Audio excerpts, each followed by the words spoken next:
Assalamualaikum warahmatullahi wabarakatuh. Okay, Alhamdulillah.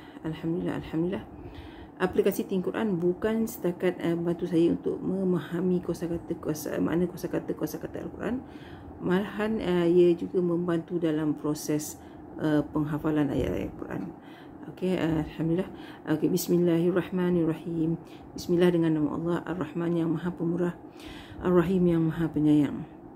Tabarakallazi biyadihil mulku wa huwa ala kulli syai'in qadir. Tabaraka maha suci, allazi yang biyadihi di tangannya, al-mulk semua kerajaan, wa huwa dan dia, ala atas, kulli setiap ataupun segala, syai'in sesuatu, al-qadir maha berkuasa.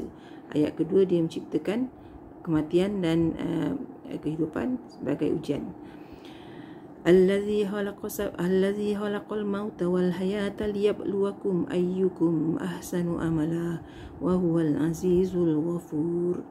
Allazi yang khalaqa, dia menciptakan al mauta kematian, wal hayat dan kehidupan, liyabluwakum untuk dia menguji kamu semua, ayyukum siapa antara kamu semua, ahsanu amala, ahsan lebih baik, amala amalan. Wahwa dan dia, wahwa aziz maha perkasa, al-ghafur maha pengampun. Ayat ketiga, menjadikan langit bertingkat-tingkat, tiada ketidakseimbangan dan juga tiada belahan. Okey.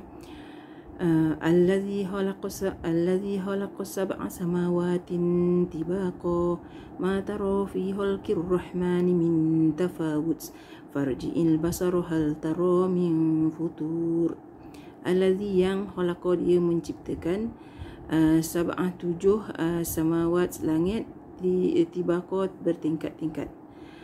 Ma tara tidak tara kamu melihat, min khalqi apa fi bukan min fi khalqi fi khalqi penciptaan, Ar-Rahman maha pemurah, min tafawut min daripada tafawut ketidakseimbangan. Farji'il basara hal tara min futur.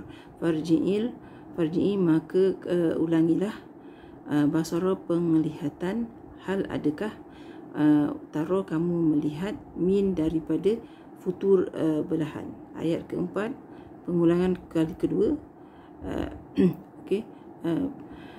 Summarji'il basara karrataini yanqalib ilaikal basaru khasi'an wa huwa hasir. Kemudian irji'i kembalilah, basara penglihatan, karrotain yang kali kedua, yang qalib ia terbalik, ilaika kepada kamu, basara penglihatan, khasi'a hina, wa huwa dan ia, wa yasir letih. Okey, kita stop dulu ayat keempat. So pastikan kita berguru supaya kita membetulkan setiap bacaan, sebab sekali kita menghafal sesuatu yang salah, sampai bila-bila ia salah, insyaAllah. So pastikan kita berguru. Assalamualaikum warahmatullahi wabarakatuh.